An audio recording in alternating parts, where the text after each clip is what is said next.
입니다.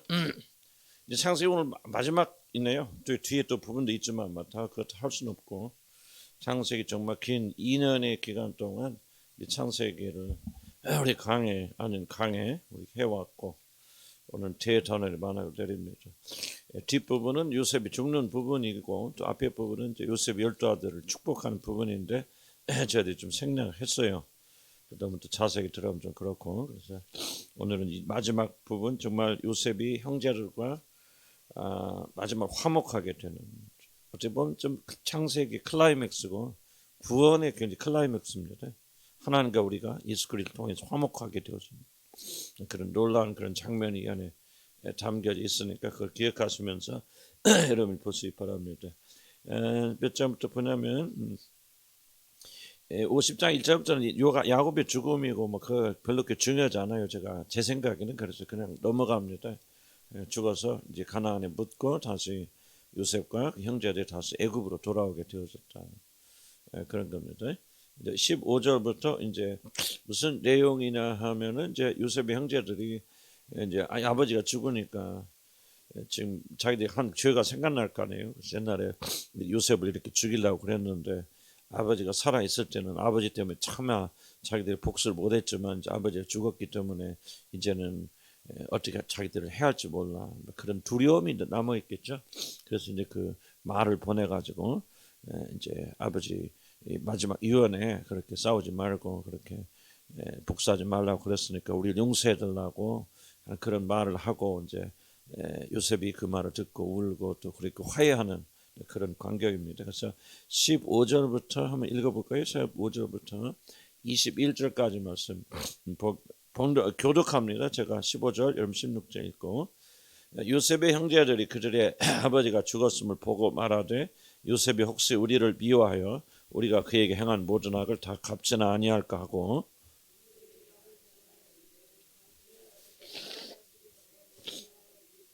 너희는 이같이 요셉에게 이르라. 내 형들이 내게 악을 행하였을지라도 이제 바라건대 그들의 허물과 죄를 용서하셨나니 당신 아버지의 하나님의 종들인 우리 죄를 이제 용서하소서 하며 요셉이 그들이 그에게 하는 말을 들을 때 울었더라.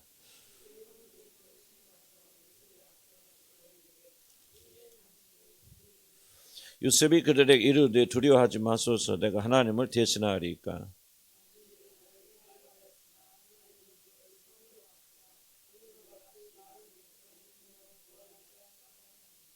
같이 읽을까요? 당신들은 두려워하지 마소서, 내가 당신들과 당신들의 자녀를 기르리다 하고 그들을 강국발로 위로하였더라. 이건 내용이고, 이거 다 하려면 지금 우리가 금방 읽은 내용을 가지고 뭐 3번 이상 우리 해야 될 것 같지만 또 그렇게 하면 시간이 길어지니까 용서라고는 그런 차원에서 우리가 좀 한번 좀 했으면 좋겠고, 특별히 이제 우리 교회뿐만 아니라 모든 자들이 이제 좀 용서라고 하는 것을 굉장히 좀 심각하게, 우리 전에 뭐 수요 모임에서 우리 용서에 대해서 많이 배웠지만은 정말 그리스도인들이 정말 이게 꼭 용서만큼은 좀 몸에 실천하고 살아야 되는 너무너무 중요한 그런 과목이다. 그래서 창세기 이 대단억을 막을 용서라는 걸로 내리는 것도 물론 성령께서 인도하시는 굉장히 좀 의미가 있는 그런 내용이 아닐까, 그런 생각이 들어서 우리가 용서하지 못하는 사람 마음에 품고 이제 무의식 속에서 이런 것도 굉장히 많지 않습니까?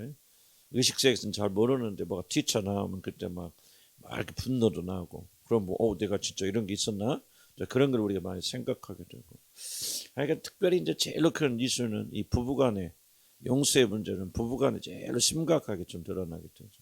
뭐 부모와 자식 간에 막 수많은 종류들이 있는데 이제 그거를 다 따지는 거 배우는 것이 목적이 아니고, 다만 우리 그리스도인들에게 이 용서가 얼마나 중요한가, 요셉은 어떻게 그 형제를 용서하고 마감을 지었는가 하는 것을 우리가 좀 살펴보게 있습니다. 용서의 위대함 한번 볼까요? 용서의 위대함 여기 한번 1페이지 보면은 아마 그리스도인들에게 있어서 가장 그리스도인다운 행위가 있다면 그게 무엇일까 하는 건 질문 좀 던져볼 필요가 있겠죠. 내가 그리스도인이라는 것이 도대체 무엇으로 드러나게 될 것입니까? 내가 기독교인인데 기독교인이 도대체 무엇이 다른 사람 다를까라고 하는 것을 생각해 본다면은 여러 가지 있겠지만 그 중에 하나가 바로 용서가 아닐까. 내가 구원받기 전과 구원받 이후에 확고하게 달라지는 것 중 하나가 뭐가 있겠습니까? 바로 용서의 능력이거든요. 구원받기 전에는요, 여러분 다른 거 많이 변하는데 참 용서 어렵습니다. 자기 잘못한 사람, 서러움을 가져다 준 사람, 힘들게 한 사람, 특히 여자들은 좀 이게 많잖아요. 그래서 몇십 년 전에 또 어떤 어려움을 가져다 줬다 그러면 용서하지 못합니다. 근데 구원받은 사람들은 용서할 수 있는 힘이 생기게 되어지고 확고하게 변하게 되어져서, 기독교인들의 가장 큰 특징이 무엇인가, 우리 항상 조심해야 되는 부분은, 내가 오늘 교회에 앉아 있기 때문에 기독교인이라고 착각은 하지 말아야 됩니다. 내가 열심히 기도하고 열심히 다니기 때문에 기독교인이다 하는 것은 굉장히 우리가 착각하고 있는 거예요. 성경이 말하는 대로 그게 아니고, 다만 기독교인들만이 가지고 있는 특성이 있는데, 그 중에 뭐냐, 그 중에 하나가 바로 용서하는 거잖아요. 얼마나 용서합니까?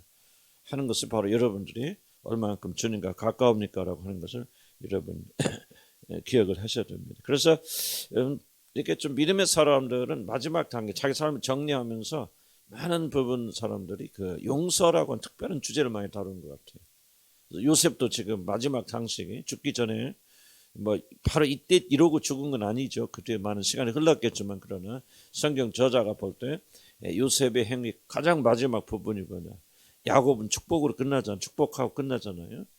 그죠? 요셉은 뭐하고 끝나냐? 용서하고 끝납니다. 그래서 의도적으로 성령께서 이렇게 좀 잘 성경을 기록하실 때에 우리 그리스도인들에게서 용서하는 것이 얼마나 중요한가를 아마 이렇게 조금 아마 우리 교회 교인들 가운데 상당수가 좀 용서의 문제로 지금 그러고 있는 분들이 뭐 있을 수도 있겠죠. 오늘 또 싸움 안 했다고 누가 말하겠습니까?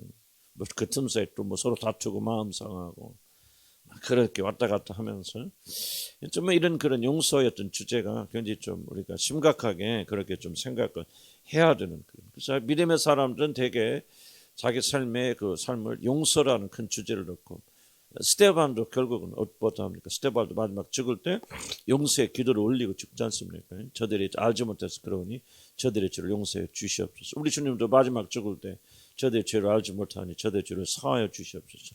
용서로서 자기 삶의 대단한 을 내리잖아, 막을 내리고, 스데반도 그렇고 지금 요셉도 용서로서 자기 삶의 어떤 그런 마지막 장식하고 있다. 그런 점을 보게 될 때 용서가 얼마나 중요할까? 왜 그럴까?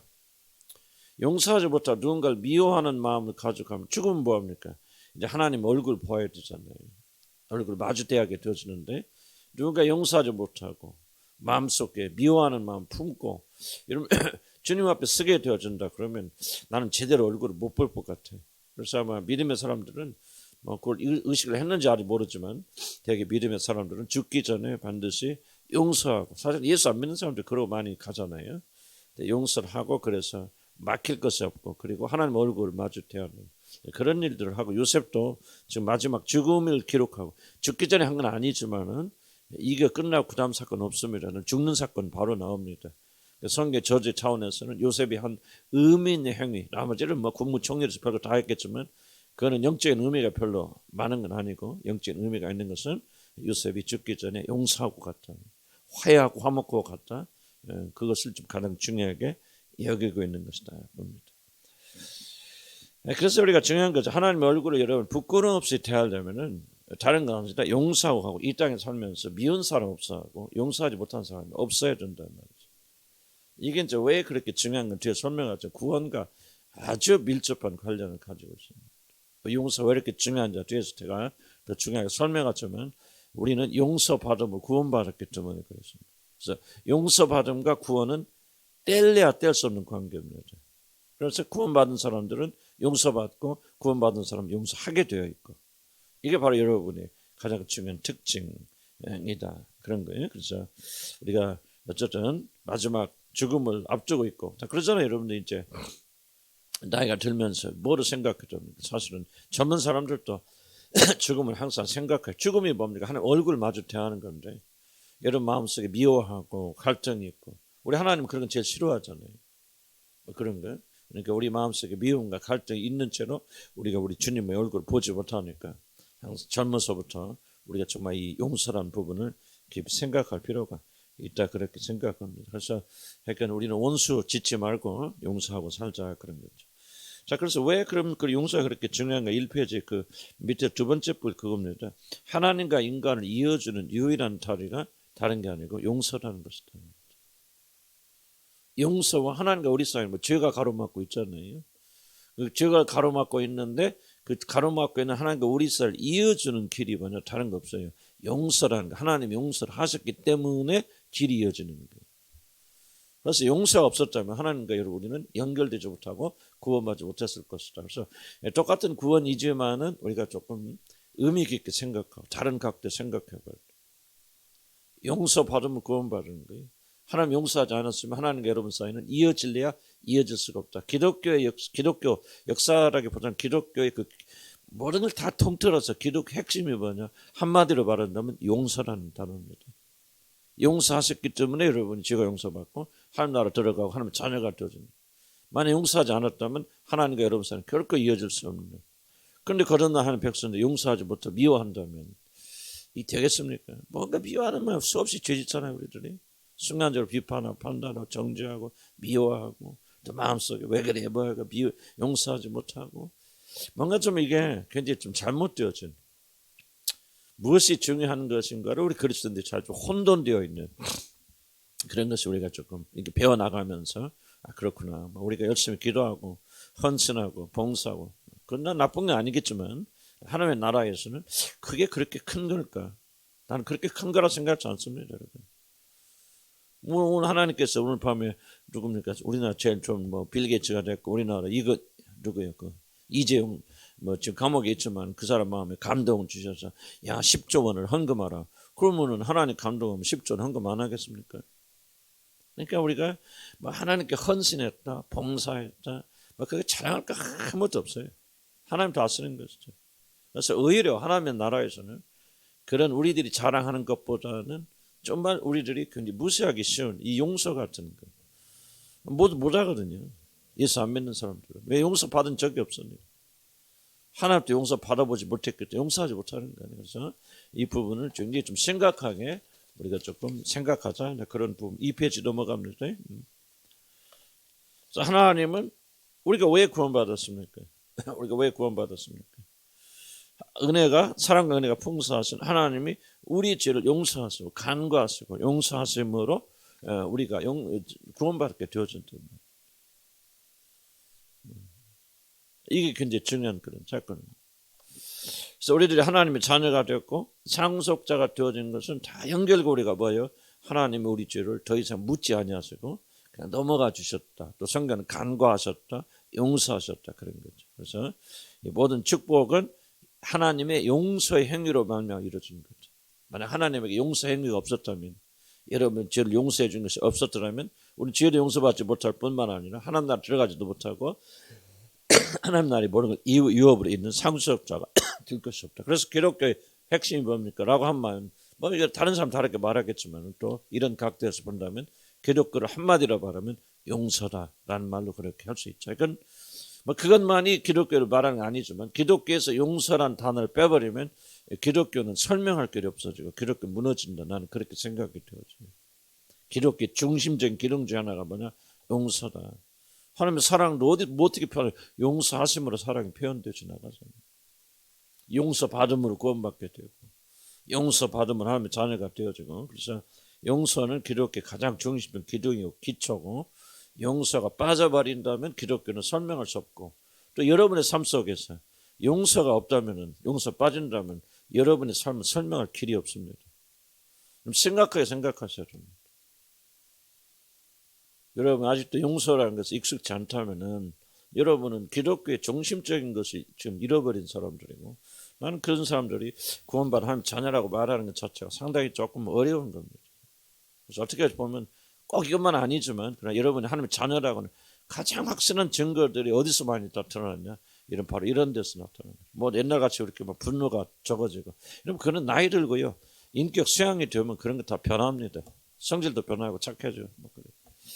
그렇지만 이 용서 같은 이런 것들은 정말 성령만이 할 수 있는 그런 것들이에요. 그래서 우리가 조금 질문들을 다른 각도에서 좀 던져봐야 된다면 기독교 핵심은 뭐예요? 용서입니다. 용서다. 그럼 여러분이 하나님과 관계 핵심이 뭐냐? 용서입니다. 이것이 얼마나 중요한지 여러분이 한번 생각해 볼 거예요. 용서란 게 무엇입니까? 용서는 도대체 뭡니까?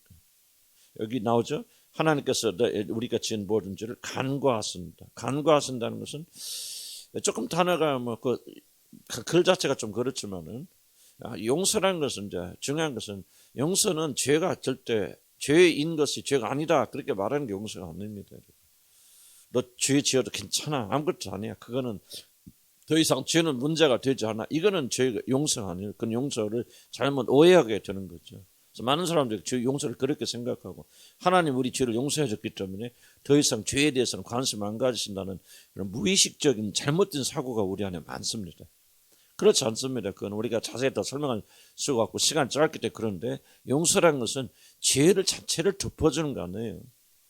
죄가 괜찮다는 말이 아니고 여러분 죄를 안 졌다는 말도 아니고 죄인이 아니란 말도 아니에요. 근데 용서의 핵심은 뭐냐? 조금 표현하기 좀 그렇지만 여러분이 지은 죄값을 여러분 스스로 지불하도록 요구하지 않는다는 거예요. 조금 표현이 좀 그러네요. 그렇긴 하지만은 여러분이 죄를 지었는데 괜찮아. 그거 뭐 죄가 그런가 그럴 수도 있지 뭐. 하나님을 배반할 수도 있고 그런 큰일 아니야 말이죠. 이렇게 말하는 것은 용서가 아니라는 거죠. 아니요. 그건 죽어야 마땅한 죄고 영원히 용서받지 못할 거예요. 그러나 용서란 말은 나는 너에게서 이 죄에 대한 책임을 묻지 않을 거예요. 왜 너는 할 수 없으니까. 그래서 예수 그리스도에게 죄 책임을 묻잖아요. 그래서 거기까지 나면 구원은 좀 복잡해지긴 하지만은 어쨌든 간에 용서라는 것은 죄 자체를 무시하는 게 용서가 아니고 분명히 죄는 있고 정의는 있고 공의는 있지만은 그러나 그 죄를 지은 사람에게 죄에 대한 대가와 책임을 묻지 않는 게 있다. 누군가 나에게 잘못했단 말이에요. 그럼 용서한다는 말은 괜찮아 이게 아니에요. 잘못했어 나빠. 그러나 나는 너에게 복수하지 않을 거예요.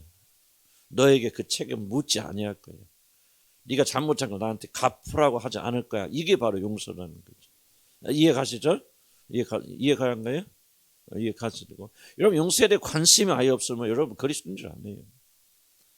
그리스도인들이라면 자연스럽게 용서에 관심을 가질 수밖에 없습니다. 왜? 용서 받음으로 하나님 자녀가 되었잖아요. 그러니까 여러분 이해하지 못해도 용서라고 하는 것은 여러분 삶에 거듭났고 하나님 자녀가 되었다면 여러분 삶에 배겨 있습니다.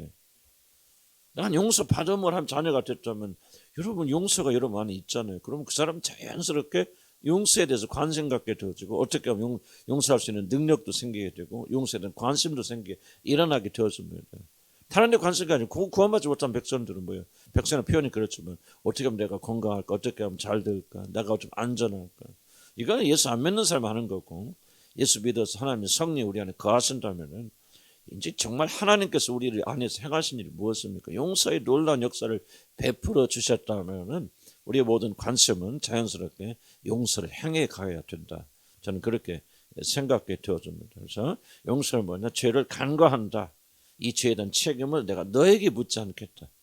그런 것이 이제 죄 괜찮아. 뭐 죄는 문제되는 거 아니야. 아무것도 아니야. 라고 그렇게 말하는 것은 아니다. 많은 분들이 이 죄에 대한 용서는 혼돈이 있고 이해를 잘하지 못하기 때문에 잘못된 방식으로 그렇게 간다 하는 것을 기억하시기 바랍니다. 그래서 로마서 3장 25절에 보면 하나님의 길이 참으시는 중 용서의 핵심 중에 하나가 뭐냐면 바로 이겁니다. 길이 참으시는 중. 여러분 용서한다고 그래서요. 내가 자동적으로 없어지는 거 아니에요. 내가 너희 죄를 사한다 그래서 감정적으로 뒤에 나옵니다. 감정의 문제가 나오지만 그때부터 기쁘고 즐겁고 그런 게 아니에요. 길이 참으시는 중. 하나님도 우리를 용서하시기 뭐 하셨어요? 길이 참으셨어요. 용서 쉬운 거 아니에요. 제가 용서에 대해 전부를 이야기하는 거 아니기 때문에 그러나 용서의 중요한 특징 중에 하나는 하나님께서 길이 참으시는 자. 왜? 복수하고 싶어요. 벌 주고 싶어. 잘못한 거 때리고 싶어. 그러나 길이 참으시는 중에 뭐 합니까? 그래 너는 내가 너에게 책임을 묻지 않을 거야. 너에게 죄의 죄는 책임을 묻지 않을 거야. 대신 이 책임을 내가 내 아들 예수 그리스도에게 묻고 그가 이 죄의 대가를 지불하게 하고 그 결과로 내가 너를 용서해 줄 거야. 이게 용서죠. 그래서 이게 또 좀 복잡하지만은 여러분 이해를 좀 하고 있을 그런 필요가 있다. 그러니까 용서는 쉬운 것은 아니다. 하나님도 어려우니까 뭐예요? 길이 참으시죠. 그러니까 좀 용서의 핵심 중 하나는 뭐예요? 이거는 그렇다면은 감정의 문제가 아니고 의지의 문제로구나 하는 걸 여러분 이제 암시받을 수 있죠. 하나님께서 끙끙하고 참잖아요. 길이 참으시잖아요. 그러니까 참기 어렵다는 얘기죠. 그렇다. 하나님도 감정을 이기시고 의지를 가지고 날 용서하시는구나 하는 것을 우리가 어렴풋이 깨달을 수 있다. 그래서 우리의 죄에 대한 책임을 그렇게 묻지 않으신다. 그래서 마치 우리들이 이제 그럼 중요한 겁니다. 마치 죄를 한 번도 짓지 아니한 것처럼 그렇게 받아줬습니다. 우리는 내가 너를 용서한다 해놓고 뭡니까? 그 용서가 아니죠. 마음속에 막 장부처럼 적어놓죠. 내가 너 1년 전에 용서해줬잖아. 응? 그것도 모르고 막 하고 계속 계산하고 있죠. 이건 용서가 아니죠. 복수하지 않겠다 했으면 또 잊어버려야 된대요. 그 죄에 대한 책임을 내가 묻지 않겠다 그러면 완전히 자유한 사람까지 풀어줘야 된단 말이죠. 근데 우리는 책임을 묻지 않지만 여전히 우리 마음속에는 내가 10년 전에 몇 년 전에 내가 너 그렇게 어려울 때 네가 나한테 빚을 져고 그런 거 내가 다 그냥 용서해 줬는데 지금 네가 이 은혜를 모르고 그건 용서한 것이 아니죠. 용서한 것이 아니에요. 물론 제가 지금 여기서 용서를 다루는 시간이 아니에요. 용서에 대해서 말하지만은 용서를 해야 된다라고 하는 그게 주안점이지. 용서가 뭐냐 어떻게 구체적으로 해야 되나 하는 이야기들은 너무 방대한 주제니까 우리가 한번 책을 참고하거나 우리가 배웠던 내용들을 다시 한번 들춰보면 좋겠죠. 그래서 이건 용서가 쉬운 것은 아니로구나 하는 것을 여러분이 이제 깨닫기만 하면 되겠다. 많은 인내도 필요하고 길이 참는 것도 필요하게 되고 감정을 이기고 의지로서 노력하는 것도 필요하고 한번 용서하면 다시는 내가 책임을 묻거나 너 어저께 지난 1년 전에 용서했는데 지금 하는 거 보니까 안 돼. 다시 취소. 이러지 않아요. 이런 거 아니라는 거죠. 그래서 약간 좀 용서는 굉장히 성경이 암시하는 길이 참으신 중. 그래서 오랜 시간 동안 인내하면서 자기 의지를 발동하는 것이 바로 뭐예요? 용서에 관계된 부분이구나 하는 것을 우리가 그 정도만 이해를 하시면 좋겠다. 그렇게 생각이 돼요. 그래서 용서는 뭐냐? 더 이상 청구하지 않는다. 그런 겁니다. 복수하지 않고 청구하지 않는다. 계산하지 않는다. 그래서 용서와 사랑하고 많이 연결되어 있겠죠? 사랑도 하면 사랑하고 용서하면 뭐야? 계산 안 하죠. 그건 용서하지 못한 사람 보니까 내가 너 그때 큰일 저질러서 내가 그때 용서해야 됐는데 그 은혜를 네가 몰라? 용서한 거 아니죠. 계산하고 있잖아요. 이상장부에다만 다루는 것이지. 나중에 갚아? 그건 우리가 탕감이 아니고 용서가 아니죠. 용서는 뭐예요? 안 갚아도 돼. 끝난 거예요. 계산하지 않습니다. 그런 것이 그런 이제 좀 복잡한 내용들이지만 그래서 용서하는 것은 조금은 그렇게 복잡한 거다 기억하시면 좋겠습니다. 자, 감정의 문제 볼까요? 왜 우리들은 용서하는 게 그렇게 어렵습니까? 그 오해 중에 하나가 있는데 용서하지 못한 이유는 감정이 해결이 돼야만이 우리가 용서할 수 있다고 그렇게 믿기 때문에 우리는 용서하지 못한다. 그래서 감정을 앞세우는 것이죠. 내가 그때 일만 생각해도 아직 치가 떨려. 도무지 나는 용서할 수 없어. 그러니까 내가 용서를 하긴 해. 그러나 지금은 안 되고 이 감정이 다 풀어진 다음에 내가 너를 용서할게. 그러기 때문에 사람들이 용서하지 못하는 것이죠. 그래서 우리 요셉을 통해서 그럼 요셉은 형제를 용서하잖아요. 보지만은 그럼 뭐합니까? 내가 너희들과 너희 자녀를 다 기르리이다. 용서할 뿐만 아니라 화목할 뿐만 아니라 그들에 대한 삶까지 책임져 버렸잖아요. 그렇죠. 우리는 어떤 생각을 봅니까? 요셉은 그러면 아무런 감정이 안 남았나? 모든 서러움이 다 빠져 나갔는가? 17세의 형들에게 팔려서 얼마나 파란만장한 삶을 살았고 얼마나 억울한 삶을 살았습니까? 그것도 막 감옥에 갇히고 또 강간 뭐 정말 수치스럽게 말해 강간복이라면 그런 그런 죄명을 써서 감옥에 갇히고 정말 국무총리가 안 됐다면 비참하게 삶을 살았을 그 과거들의 감정들이 다 요셉이 사라졌기 때문에 형들을 용서할 수 있었는데 또 뭐 국무총리가 됐기 때문에 높은 자리에 있다 보니까 그런 다 잊어버렸을까는 그런 질문을 던질 수가 있죠. 그래서 요셉의 문제, 요셉이 형제들 용서하는데 그의 감정의 문제가 어땠었는가 우리가 한번 좀 생각할 필요가 있다. 그래서 이거 이 페이지 두 번째 단락 보면요. 이런 말 다시 한번 용서에 관해서 우리들이 가진 흔한 오해 중에 하나가 뭐냐? 감정의 문제가 해결되었을 때 비로소 용서할 수 있다는 말을 믿기 때문에 쉽게 용서의 작업 시작하지 않는다. 그래서 사람들이 용서하지 못한다. 그래서 요셉이 어쨌는가. 3페이지 넘어갑니다. 근데 성경은 좀 다른 면을 강조합니다. 그래서 우리 성경을 많이 좀 관찰할 필요가 있습니다. 성경이 다 힌트들이 있죠. 그래서 성경 7절에 17절에 보면은 무슨 말 한번 읽어볼까? 17절. 뭐란 말입니까? 17절. 같이 읽어볼까? 순인의 시작.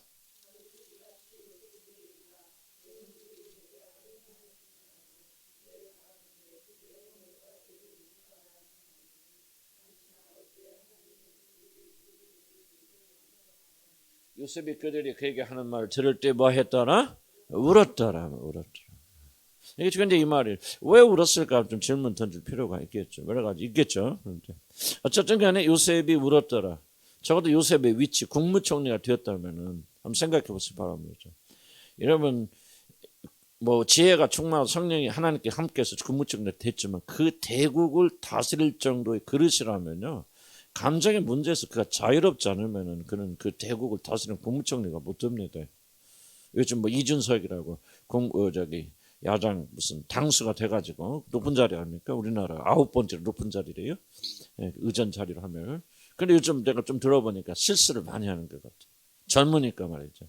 말을 잘 주제를 못하고 이 말했고 저 말했고 이렇게 하다 보니까 지금 벌써 인기가 떨어져서 이게 좀 벌써 민주당이 앞서가고 좀 이게 당수 그 사람이 젊은이가 당수돼갖고 지금 당이 좀 이상해지는 것 같잖아요. 그런데 어쨌든 이러면 우리나라 비교도 안 되는 그 애국의 큰 나라를 다스리는 총리가 됐을 정도라면은 나는 그가 굉장히 지식과 지혜만 있을 뿐만 아니라 바로나 신하들 앞에서 자기 감정과 이 모든 것을 조절할 줄 아는 그런 사람이 아니라면 결코 이런 대국을 운영할 수 있는 국무총리의 일을 담당하지 못했으리라는 그렇게 생각합니다.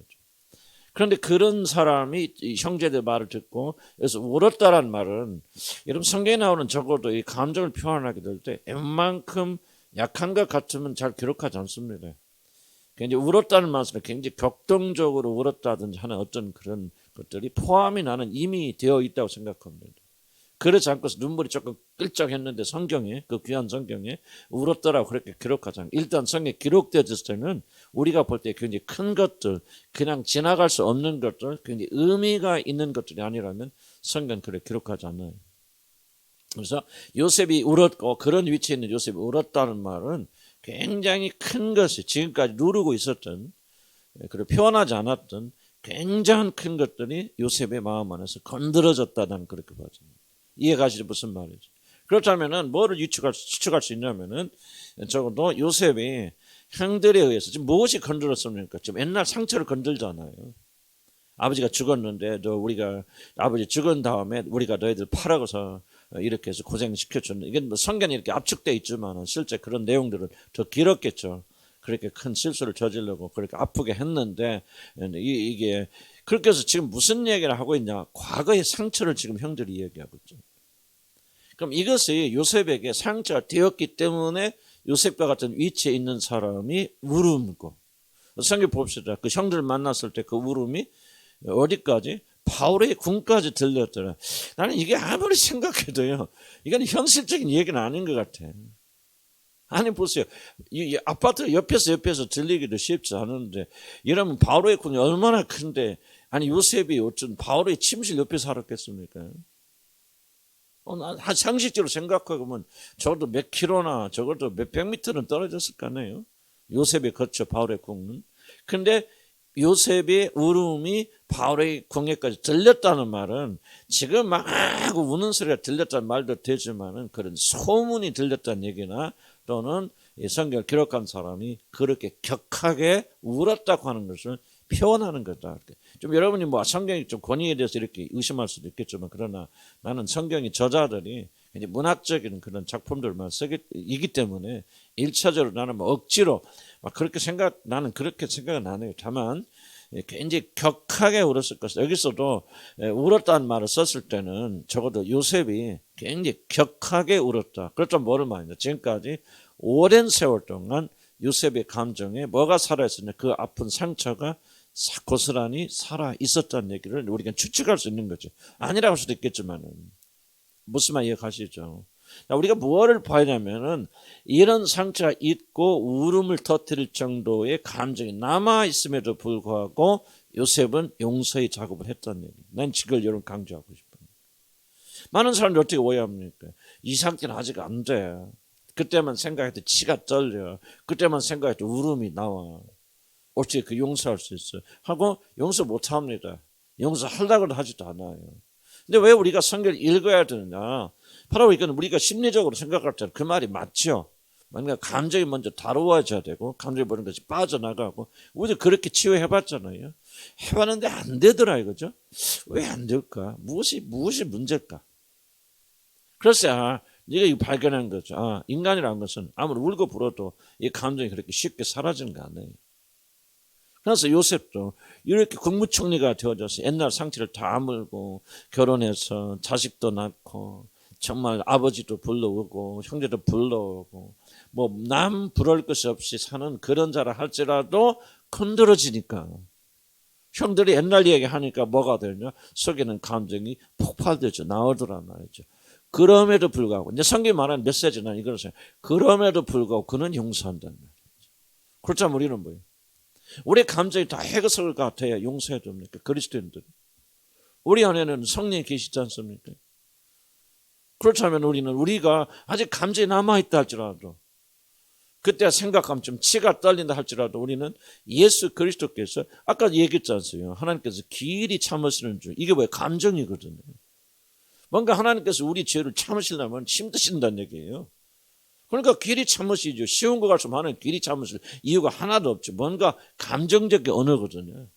하나님께서 우리 죄를 용서하는 게 쉬운 일이 아니었다는 걸 말씀드리는 거예요. 뭔가 하나님도 길이 참으셔야 되는데 그럼에도 불구하고 그는 우리를 용서하신다는 거예요.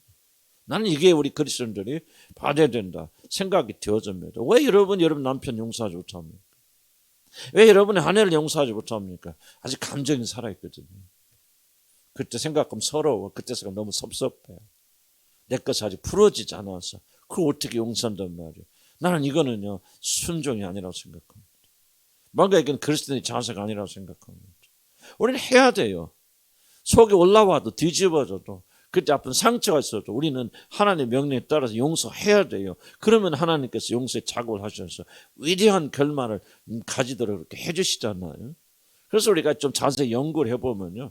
나는 성경에 등장하는 사람들이요. 다 자기 자신의 문제, 과거의 상처가 해결됐기 때문에 순종하는 사람은 하나도 없다고 생각이 되죠. 그럼에도 불구하고 그들이 하나님의 명령에 순종해서 나갔고 순종했고 용서했고 그럴 때 성령께서 도와주시고 함께 해주셔서 그들이 이런 승리한 삶을 살았다. 성경에 난 이것을 증언하고 있는 거예요. 이런 가볍게 여기지 마시기 바랍니다. 이런 용서가 되지 않으면 결코 부부 하나 안 됩니다. 하나님 기뻐하지 못합니다. 부모와 자식 간에도 이 실수와 잘못을 용서할 때 깊이 용서하지 않으면 여러분 응어리가 여러분 안에 살아남아 있고요. 결코 하나 한몫되지 못합니다. 감정이 우그러지고 감정이 사라지고 나이 들면 여러분 절대로 감정을 느끼는 강도는 약해져도 결코 감정은 안 사라집니다. 그대로 고스란히 살았는데 나이가 드니까 그걸 표현하는데 한계가 있다 뿐이지 젊었을 때는 팍팍하지만은 그러니까 인간에는요 여러분 아무리 은혜 받고 세월을 흘러가도 여러분 감정이 사라지지 않습니다. 그럼 우리는 어떻게 해요? 순종해야 되죠. 요셉은 감정이 사라져서 용서했습니까? 아니죠. 감정이 이렇게 우리보다도 더 극한 그런 감정이 있고 건드리니까 다시 살아오는 감정이 있음에도 불구하고 그는 이 형들을 용서할 뿐만 아니라 당신들과 당신의 자녀들 내가 기르리이다. 얼마나 이게 이제 오늘 그 메시지 마지막 결론입니다. 얼마나 아름다운 말입니까? 얼마나 이게 바로 그리스도인의 삶이죠. 그리고 우리 안에 성령이 계시다면은 저와 여러분 할 수 있고 해야 한다 그 말이죠. 우리가 치유를 오랫동안 해왔지만은 치유가 정말 좀 잘못됐다는 표현이 그러네요. 그렇긴 하지만은 정말 이게 우리가 간과했고 보지 못했던 부분이 무엇인가? 감정에 절대적 권위를 주었다는. 감정이 중요한 건 중요한 건데 감정이 조금이라도 남아있으면 문제가 해결되지 않았다고 생각하고 끌려다니는 삶을 우리가 지금까지 살고 있다면 우리는 그 복음을 잘못 이해한 것이다. 감정은 안 사라집니다. 끝까지 파워를 가지고 있습니다. 다만 우리는 감정 이상의 거를 부여받은 사람들이에요. 믿으면 아멘 하시기 바랍니다. 그래서 저와 여러분 안에는 그럼에도 불구하고 감정에 슬픔 있고 미운 마음이 생기고 악한 마음이 일어나고 그거 생각하면 막 정말 옛날 생각하고 막 우리 남편 옛날에 막 우리 아내가 옛날에 이렇게 했다 생각하고 막 다시 막 치가 떨리나 나는 그대로 살아있어. 이게 상처가 하나도 없어진 거 아니에요. 여러분 그렇게 하는 한은 여러분 죽을 때까지 용서 못하고 합니다. 여러분들 우리가 이 하나님 말씀을 통해서 심리학이 뭐라고 말하는지 우리가 이걸 부숴나가야 돼요. 하나님 진리의 말씀으로. 그런데 요셉은 우리하고 뭐가 다릅니까? 그런데 이런 감정이 있음에도 불구하고 그는 순종해서 이겨나가잖아요. 믿으면 아멘 하시기 바랍니다. 그래서 저와 여러분도 요셉과 같이 용서할 수 있다 없다? 있다 말이죠. 그래서 용서의 작업을 오늘 지금 시작해야 돼요, 여러분들. 기다리지 마시고 감정의 불길이 꺼지기를 기다리지 마시기 바랍니다. 자, 4페이지 넘어갑니다. 하나님 용서 봅시다. 하나님 용서가 뭡니까? 우리는 어떻게 용서할 수 있습니까? 이 하나님 용서를 체험해야 됩니다. 이 용서를 받아야만, 그건 내가 얘기했죠. 내가 구원받는 용서와 구원이 무슨 관계였습니까? 이 용서의 구원을 체험해야만이 용서할 수 있습니다. 여러분이 용서의 체험, 구원을 체험하지 못하면 용서할 수 있는 능력이 현저하게 떨어집니다. 그래서 나는 뭐 다른 건 다 좋은데 정말 용서하지 못한다. 계속해서 미워한다. 그러면 난 한쪽 구석에 저 사람이 진짜 구원받은 사람인가? 왜? 구원의 핵심 뭐라고 했어요? 용서받음이거든요. 용서받으면요 감격이 와입니다. 그 용서받음이 그 감정이 우리를 압도합니다. 그래서 그 감정이 우리로 하여금 다른 사람 용서하게 만들어주거든요. 그래서 여러분 꼭 기억하셔야 돼요. 그래서 구원이라는 것은 여러분 정말 용서받음 체험하는 거죠. 아직 구원에 확신이 없는 분들은 여러분도 그런 분들 계실 수 있잖아요. 이런 기도 드려야 돼. 하나님 나도 용서의 구원을 체험하기 원합니다. 간절히 기도해서 계속 끈질기게 기도해 보세요. 그럼 어느 날 압도적으로 여러분들이 내가 용서받았구나, 내 죄가 사함받았구나, 나 같은 죄인이 건짐받았구나, 압도적인 걸 체험하게 되어집니다. 그때부터 여러분의 뭐가 생기냐? 다른 사람 용서할 수 있는 능력이 생기게 되어집니다. 이걸 체험하지 못하면 이런 다른 사람 용서하는 것은 굉장히 어렵습니다. 그래서 이 용서받음과 구원과는 제가 밀접하게 설명하는 거고, 그리고 여러분들이 진짜 구원받는지 뭐로 압니까? 전혀 없었던 이런 용서할 수 있는 능력이 여러분 안에 있습니까? 라고 하는 그 질문을 우리 던져볼 필요가 있다. 그렇다면 하나님 용서는 도대체 무엇인가 한번 좀 알아봐야 되겠죠.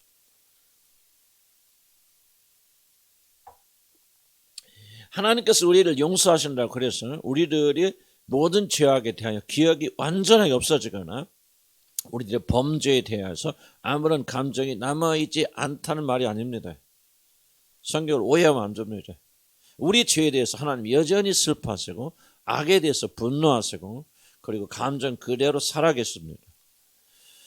우리가 시편 이사야서 38장에 이런 말씀이 있죠. 주께서 내 영혼을 사랑하사 멸망의 구렁텅이에서 건지셨고 내 모든 죄를 주의 등 뒤에 던지셨나이다. 이런 말씀은 우리의 죄악을 우리들에게 불리하게 사용하셔 심판하지 않으실 것이다. 네가 죄를 지었지만은 그 죄를 지은 것을 가지고 너희들 심판해서 너희들이 불리하게 지옥 가는 일을 하지 않으실 것이라는 그런 뜻이지, 우리들의 죄에 대해서 하나님이 전혀 기억하지 않는다는 그런 뜻이 아닙니다. 만약에 하나님께서 우리의 죄를 기억하지 못하신다면 우리가 어찌 그분 하나님이라 부를 수 있겠습니까? 성경을 읽을 때 우리가 문자적으로 우리가 뭐 믿어야 되겠지만, 그러나 문자제라고 말할 때는 우리는 그냥 문자적이라는 그런 의미가 아니거든요. 하나님 기억조차 아니하신다 그랬으면 진짜 하나님이 아무리 머리를 굴리셔도 우리 죄가 무엇인가 까마득하게 잊어버리셨다, 그 말 뜻이 아닙니다. 그건 하나님이 아니죠. 하나님은요, 여러분 영원 전부터 영원 후까지 모든 걸 기억하신 하나님이고 우리가 지은 죄를, 이스라엘이 범죄한 모든 죄를 낱낱이 기억하십니다. 다만 용서하셨단 말은 그 죄악을 가지고 여러분을 심판하거나 벌 주지 않겠다는 것이죠. 이런 불리하게 너 이 죄 지었으니까 너 이 죄 때문에 지옥 가야 돼, 그렇게 안 하시겠다는 게. 하지만 죄는 하나님께서 기억하십니다. 하나님의 용서는 감정에 기초한 용서가 아니에요. 그래서 사랑에 이끌리는 의지적 행위입니다. 용서는 감정이 살아있잖아요. 우리 죄를 볼 때마다, 지금 우리가 지은 과거의 죄를 볼 때마다 봅시다. 우리 죄를 용서해 주셨잖아요. 우리가 무슨 죄가 지었든 간에 하나님께 큰 죄를 지었는데 하나님께 그 죄를 생각하신다고 봅시다. 생각하실 때 하나님께서 그거 괜찮아, 너 그때 그 나쁜 짓하고 뭐 음란하고 방탕한 짓 했는데 나는 너 볼 때마다 네가 이쁘니까 그것도 다 이뻐, 그렇게 말씀하실 것 같습니까? 나는 하나님 그런다고 생각하지 않아요. 하나님은 우리가 우리 죄를 용서해 주셨다 할지라도 우리가 지은 죄에 대해서 하나님은 증오하시고 하나님은 분노하시고 하나님 그 죄를 싫어하시고 그런 죄를 볼 때마다 하나님께서 뭐라고 설명할까? 하나님의 속이 뒤집어지십니다. 여러분, 우리가 혼돈하면 안 됩니다. 우리는 이것을 혼돈하고 있기 때문에 죄 자체를 아무것도 아닌 것 같이 생각한단 말이에요. 죄인들을 용서하셔서 죄인들을 사랑하시는 것과 죄를 사랑하시는 것을 구분을 하지 못해요. 저와 여러분들이. 이런 혼돈이 다 있어요. 그럼 목회자의 책임 제일 크겠죠. 하나님은 여러분 사랑하시지만 여러분의 죄는 결코 사랑하지 않습니다. 사랑하시면 그는 거룩하신 하나님이 아니죠. 하나님은 아니죠. 여러분 어떤 죄를 지었든지 하나님 그 죄를 증오하시고 미워하시고 그 죄를 생각할 때마다 하나님은 분노하시고 진노하시고 그렇기 때문에 의로우신 하나님이에요. 그러나 하나님은 의지를 가지고 비록 내가 너희 죄 때문에 분노하지만은 내가 믿음으로 예수 그리스도 안에 있기 때문에 나는 결코 이 분노를 너에게 풀지 않겠다 그 말이에요. 그래서 이 분노를 누구한테 다 푸셨죠? 하나님을 예수님한테 풀으셨잖아요. 그래서 우리를 볼 때마다 죄인임에도 불구하고 하나님이 우리를 사랑하실 수 있고 우리를 볼 때마다 기뻐하실 수 있게 되어졌다는 얘기죠. 그냥 죄가 있어도 아유 괜찮아 그런 거 내가 너 사랑하니까. 그냥 우리 어린애들은 막 그냥 그러잖아요. 어린애들 막 더러운 거 묻히고 와도 막 내 새끼니까 하나도 안 더럽잖아요. 똥도 막 그냥 빨아먹고 막 좀 그러잖아요. 그렇다고 생각하면 안 된다. 하나님 그런 하나님 아니라는 거예요. 죄에 대해서 철저히 우리가 오해하는 거예요. 죄는 죄고 죄는 여전히 영원히 하나님을 거스립니다. 그래서 우리가 어떤 죄를 가지고 있든지 하나님은 그 죄에 대해서 기뻐하시다. 그래서 하나님의 의지적 행동이 필요한 거예요. 하나님은 길이 참으셔야 돼. 오늘 또 저와 여러분이요 지금 하나님 우리를 사랑하시고 예뻐하시지만요 우리를 볼 때 하나님이 길이 참으시는 인내하심 없었으면 하나님 우리와 거하실 수 없어요. 지금 저와 여러분은 내가 예수 믿고 우리 죄가 더 용서받았으니까 이제 너무 깨끗하고 정결하고 성리 우리 안에 계시니까 하나님 우리를 볼 때마다 너무너무 즐거웠고 이건 여러분 소설이고 착각이면 안 그렇습니다. 우리 속을 들여다보시고 하나님께서 우리 속을 보실 때는 너무 더럽고 추악하고 냄새나고 그래서 하나님께서 우리를 볼 때마다 사랑하실 수 없어요. 그러나 예수 그리스도 안에서 우리를 사랑하셨기 때문에 하나님께서 오늘도 우리를 향해서 그분 때문에 아들 때문에 길이 참으시면서 우리를 사랑하시는 것이지. 그러니까 우리 자체가 즐겁기 때문에 우리 자체가 하나님께 나가는데 예수를 힘입어서 은혜 보좌 앞에 나갈 수 있는 것이지 예수를 힘입지 않고 우리 자체가 그냥 예수 믿으면 완전히 그냥 거룩하고 완전하고 깨끗한 사람이 물론 나중에는 그렇게 되겠지만은 그래서 하나님께서 보시기에 흠도 없고 부족함이 없고 그냥 너무너무 아름답고 너무너무 우리가 전부 다 무슨 이게 공주병 걸린 사람처럼 그렇게 살면 안 됩니다. 이건 죄가 무엇인지 이해하지 못하기 때문에 그래요. 하나님도 우리를 사랑하기 위해서 길이 참으셔야 돼요. 지금도 인내하셔야 돼요. 그래서 그 사랑이 위대한 겁니다, 여러분. 그래서 하나님의 사랑이 위대한 거예요. 그래서 우리가 그 사랑을 찬양하지 않을 수밖에 없죠. 보기만 해도 한번 딱 이쁘고요. 어떤 짓을 해도 여러분 자기 자식 보면 똥이 묻어도 예쁩니다. 그 사랑은 누가 위대하다고 말합니까? 하나도 위대하지 않아요. 그렇게 사랑할 수 없는 사람은 사랑할 때 위대하다고 말하는 것이죠. 무슨 말 이해 가시죠? 그러니까 죄와 죄인들과 하나님의 사랑을 혼돈하면 안 돼요. 이걸 알아야만 우리는 죄를 미워하게 되고 우리 안에 있는 죄가 하나님 우리를 사랑하셔서 아들까지 아껴서 버리시면서 우리에게 이렇게 인내하시면서 다가오는데 우리 안에 그냥 버젓이 죄가 가득 차서 그 하나님을 우리가 대적하고 있다면 이게 얼마나 무섭고 심각한 일입니까? 그런데 우리는 착각에 빠져가지고 마치 우리가 그냥 다이아몬드 같이 생각하는 경우도 많이 있죠. 그냥 하나님께서 막 이게 완전 공주병이에요. 공주병. 영적 공주병인데요. 그거 죄가 무엇인지 몰라서 그런 거. 이건 난 성경적인 사고가 아니라고 생각이 되어집니다. 그래서 철저히 죄를 배워야 되고 하나님 용서가 무엇인가 알아야 됩니다. 하나님은 우리의 죄 때문에 오늘도 괴로워하십니다. 오늘도 슬퍼하시고 오늘도 분노하시고 오늘도 진노하시고 냄새내서 가깝게 오시기 어렵습니다. 다만 우리가 예수 그리스도 안에 있기 때문에 그분을 힘입어서 그분이 우리 안에 계시기 때문에 하나님이 그 아들을 보시고 우리 안에 거하시기를 기뻐하시는 것이죠. 그래서 우리가 주님과 분리되는 순간 우리는 아무것도 안 해요. 그래서 적으나 사나 그리스도인들은 예수 안에 거해야 되고 믿음으로 그분과 함께 있어야 되고 그분을 힘입어서 은혜 보좌 앞에 나가야 되지. 우리는 영원토록 우리 자신의 의로는 그분 앞에 나갈 수가 없는 거예요. 자, 이해가세요? 조금 곁길로 나가는 것 같지만은 하나님 용서가 무엇입니까? 사랑에 이끌린 의지의 행위라고 하는 것을 기억하시기 바랍니다. 하나님은 사랑이라는 말은 하나님께서 우리들의 죄를 사하실 때 자신의 감정에 이끌려 우리들 멸망시키신 것이 아니라 그러한 감정이 존재하고 그리고 그러한 감정은 매우 의롭고 소중한 것임에도 불구하고 사랑으로 말미암아서 죄인들인 우리들 심판하시는 그런 마음을 극복하고 우리를 용서하시고 받아주신다는 거예요. 하나님은 두 가지 마음이 있다. 우리 미워하는 마음도 있고 죄를 싫어하고 미워하는 마음도 있지만은 또 하나는 예수 그리스도 안에서 우리를 사랑하는 마음이 있는데 그 마음이 하나님의 사랑이기 때문에 심판하고 싶은 마음을 이기시고 오늘 또 우리에게 은혜와 자비를 베풀어 주신다는 거예요. 자, 주목해 보세요. 이 하나님의 사랑을 이해하게 될 때 우리는 보세요. 아까 감정 이야기 했죠. 많은 분들이 내가 저 사람을 보아야 할 때 기분 좋아야 돼, 즐거워야 되고 아직도 뭔가 꺼림칙 하니까 용서하지 못한다는 말. 지금 그 말이 맞는 말이 아니죠. 하나님 지금 기분 좋아서 우리 사랑하십니까? 아니죠. 그분 안에 있는 사랑이 그분 안에서 승하고 있기 때문에 그분의 어떤 의지를 발동하셔서 그 우리를 사랑하는 마음을 가지고 우리를 미워하시고 죄를 미워하시는 마음을 이기시고 극복하시면서 의지적으로 우리를 사랑하시는 거예요. 그래서 잘 들어보시면 그래서 우리가 믿음을 가지면은 우리도 이런 사랑 할 수 있는 거예요. 만약 우리의 사랑이 용서가 감정에 기초한다면 우리는 절대 순종하지 못합니다. 이웃을 사랑하라 용서하라. 아니 감정이 아직도 남아있는데 어떻게 용서합니까? 그런데 하나님도 감정이 있지만 그 감정을 무엇을 이기냐면 사랑이라고 하는 사랑으로 그거를 극복하시잖아요.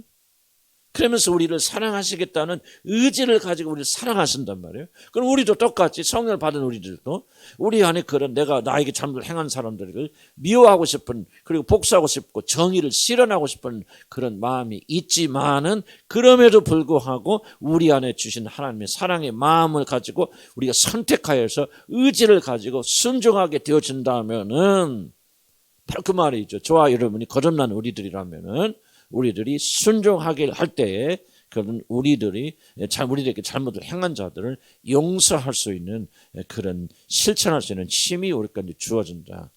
감정의 문제가 아니다. 감정이라면 결코 명령할 수 없어요. 감정은. 항상 기뻐하라 그럴 때 여러분 감정이라 그러면요. 아니 기쁨이 안 나오는 걸 어떻게 명령합니까? 죽었다 깨나도 못하죠. 용서하라. 그것을 감정에 매여 있다면 아니 속에서 미운 마음이 계속 올라오는데 어떻게 용서합니까? 안 되죠.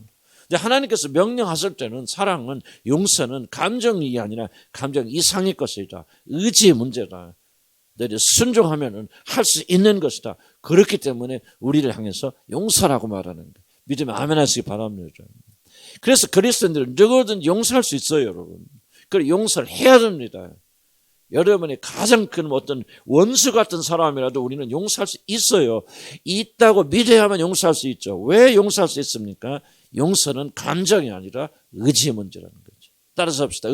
용서는 감정의 문제가 아니라 의지의 문제다. 의지의 문제. 감정은 변할 때 기다리면 안 돼요. 순종해야 됩니다. 하나님도 감정이 이끌리지 않고 의지. 그것도 하나님 감정이라 말할 수 있겠죠. 하나님께서 우리를 사랑하시는 그 기쁘신 사랑으로 인하여 뭡니까? 우리에게 벌 주시고 우리가 행한 대로 갚아주시고 지옥에 던져주시려고 하는 공의로운 마음을 하나님께서 극복하시고 의지를 가지고 오늘도 우리를 사랑하시는 거예요. 그 사랑을 우리가 받은 우리들이라면 우리는 어떻게 해야 돼요? 우리도 이런 의지를 가지고. 이런 의지가 전혀 없습니다. 노력할 마음도 안 드네요. 그럼 왜 그렇습니까? 거듭나지 않았어요. 거듭나지 않은 분들은 결코 용서할 수 없습니다. 그래서 내가 강조하는 거죠. 거듭나세요. 내가 거듭나게 하는 것도 아니지만 그래도 거듭남이 열쇠입니다. 거듭남은 변화되는 겁니다. 새 성향이 주어지는 것입니다. 도무지 전에 할 수 없는 것들이 일어나는 것이 거듭남입니다. 이게 안 되면요. 내가 아무리 떠들어도 10년, 20년, 100년 여기에서 떠들었어도 이런 거듭나지 않으면 결국은 이 교회 떠납니다. 견딜 수 없어요. 못 계십니다. 여기. 왜? 우리는 지금 뭘 만들어가는 게 아니거든요. 거듭나야만이 뭐가 생깁니까? 용서를 체험하게 되고 용서를 체험하니까 용서를 알게 되는 거죠. 감정의 문제가 아니구나. 하나님도 이 의지를 가지고 나를 사랑하셨고 그 의지적 사랑 때문에 내가 구원받는 것이구나 하는 것을 알게 되어지고 그것을 실천할 수 있는 능력이 여러분의 마음에 부어지게 되어진다는 거죠. 그래서 그때 우리가 순종하게 되어지면은 우리가 이렇게 용서할 수 있잖아요. 그것을 통해서 내가 하나님 자녀가 되었구나. 내 안에 성령이 계시는구나. 그렇게 생각이 드는 거지. 전혀 그럴 마음도 없죠. 아무리 노력해도 나는 안 된다. 그러면은 참 죄송하지만 그거는 아직 거듭났다고는 증거가 안 돼요. 그래서 우리가 이 부분을 가볍게 여기지 마시고 여러분이 하나님이 속한 자녀들인지 나는 이 말을 왜 계속 강조합니까?